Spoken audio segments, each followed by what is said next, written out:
What's going on, YouTube? Welcome back to the channel. Please like, comment, and subscribe. For you newcomers, like, comment, and subscribe. I don't even care if you watch the video or you don't watch the video. Just click on it, like, push that bell, and push all. That's how you're gonna get all the notifications, and you're gonna know exactly when I post. It's just that simple, man. But listen, I ain't even gonna hold you for that long.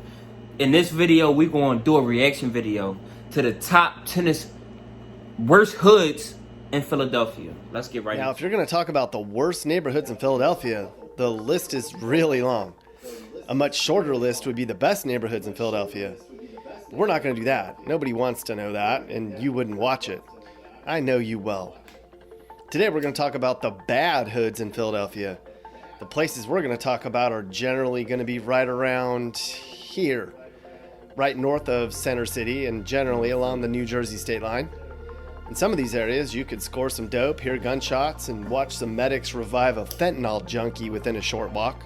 Much of this area is in the Philadelphia Badlands, an area of Philadelphia with an urban landscape characterized by vacant warehouses and tightly packed strips of brick row homes. These are the working class neighborhoods where crime and drugs are simply out of control. Of course, much of Philadelphia's woes are because of an economic decline following a loss of manufacturing. As it stands today, Philadelphia has lost 500,000 people in the last 50 years, and as a whole, it's one of the most dangerous and poor places in the country.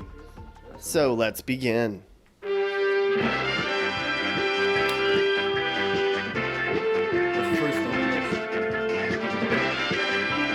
And again, this is Philadelphia's worst neighborhood.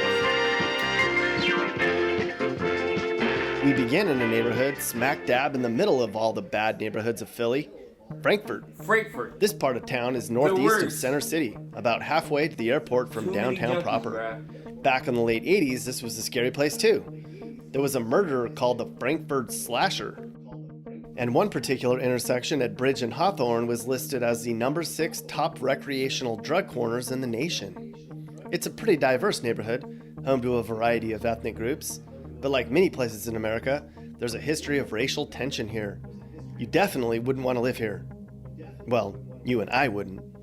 Just a few train stops away from Frankfort along Kensington Ave is the terrible neighborhood of West Kensington. Well, not Frankfort. It's just east of Temple University. There's many parts of this They neighborhood got that are junkies, currently bro. being gentrified, but it's still a really bad part of like town. zombies around there. This is also the first neighborhood that we'll talk about, which is part of Philadelphia's Badlands. This is a region of North Philly that is really dangerous and blighted. Bad news, people here are broke. Half the households here earn less than $20K a year, which is well below the poverty line. Good news is homes are only $68,000, but they're affordable for a reason. They just had a triple shooting here only a few months ago. In fact, there's a lot of shootings in this teeny neighborhood. At least there's 2 hospitals only a few streets away, so many of the gunshot victims can just walk in and get treated. Our next worst neighborhood in Philly is Strawberry Mansion. That sounds delicious. It's not. This North Philly neighborhood has a reputation of one of the most dangerous hoods in the city. And up until 2013, Strawberry Mansion was also home to one of the most dangerous schools in the United States, Strawberry Mansion High, which was so bad that it was profiled by ABC News. This school had almost 100 security cameras and had metal detectors at every door, and teachers were attacked and riots broke out at lunch here. Things are so bad now that there's only 170 kids who attend the school, but it's supposed to have 2,100 kids. Look at the school's enrollment as compared to the rest of the schools in the surrounding area. That's incredible. However, it seems this neighborhood might be improving a bit as its west and south sides have been getting a little gentrified. As it stands, homes here now cost an absurdly low $48,000 in the middle of a major metro area. That's a far cry from what was once home to some of the wealthiest residents in Philadelphia. I mean, can you imagine $48,000 for a home? For comparison, in our most expensive city to buy a home in the USA, San Francisco, there's only 2 homes listed that are under $250,000, more than 5 times higher than the average home price in Strawberry Mansion. Back to the Badlands we go as we come to Stanton, an area right next door to Strawberry Mansion and on the west side of Temple University. Listen. Seems like attending Temple University is a dangerous proposition. Now, according to Zillow's home value index, okay, well, I've not seen this before. It's blank. That can't be good. Okay, so Trulia says homes are about $41,000, far below what we even saw next door in Strawberry Mansion. Incomes are about 15 grand annually. That means half the population lives below the poverty line. Now, some of that's because some of the people here attend Temple University and they likely don't have jobs. But rundown homes, homeless stragglers, drug use, shootings, all plague this part of Philadelphia. This little neighborhood ranked 16th on our list last year, so they're getting bad fast. Just north of Kensington and west of Port Richmond is the neighborhood of Harrogate. Some just generally refer to this little part of town as North Philly. It's kind of an unknown, poor, and very blighted part of town, largely populated by Puerto Ricans. It's easy to miss, but not hard to recognize when you wind up in it. Not too long ago, a teenager was caught in a crossfire when 30 shots rang out in this part of town. She was hit and nearly killed. That's not uncommon in Harrogate. Painkillers such as opioids are taking their toll on members of this ravaged neighborhood. Pharmacies in this part of town were given 26 million pain pills over a 7-year period, and there's only 65,000 people who live in this greater part of town. Now, Philadelphia as a whole is seeing more than just an epidemic. Although the pain pill market has somewhat been reined in, at one point in the greater 8-county Philadelphia metro area, more than 1.2 billion pain pills were shipped in over a 6-year period. That's incredible. Way up here on the north end of town is the neighborhood of Allegheny West.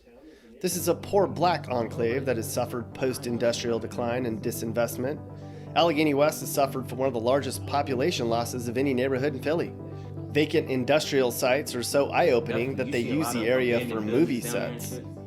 And talk about affordable, this neighborhood has the absolute lowest home price in the entire city, where the median home price is at about $26,000. That's incredible. Now, to put that in perspective, somebody with decent credit with zero down would expect to pay about $400 a month for their mortgage here, including all taxes and insurance. And no, I'm not a realtor. Crime, employment, schools, all get an F.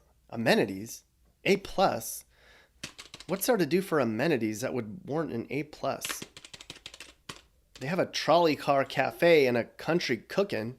Must be some good cooking. I like country cooking. I like to cook in general. Well, that's good. Mappy, does your wife make some mean dumplings? Not really. She gets upset when the food doesn't turn out well. That's not surprising. Oh, hey, now that I have you two here, we had an alert viewer named Loco Bombay. Sorry, Loco, am I saying that right? Who wanted to know, what's Mrs. Mappy's IQ? It's not very high.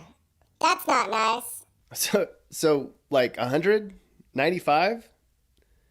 Okay, I don't think we're going to get an answer to that. I think she's pretty smart. I mean, she picked Mappy and all, right? As we ponder that, it's time to move on to our next worst neighborhood in Philadelphia, Hunting Park. This not-so-charming section of town is also in North Philly, just south of Roosevelt Boulevard. There's a lot of gang activity here, boy.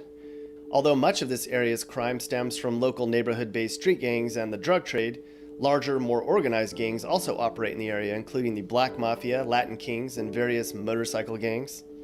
One commenter in North Philly once told the Philadelphia Weekly, for generations, Hunting Park served as the heart of the community. Then, about 25 years ago, it became its noose. Just 3 days ago, a young father was gunned down while driving his car through this neighborhood. Apparently, he had just won 10 grand at a local casino and people followed him home. Let's call somebody in Hunting Park and ask them why it's so bad there.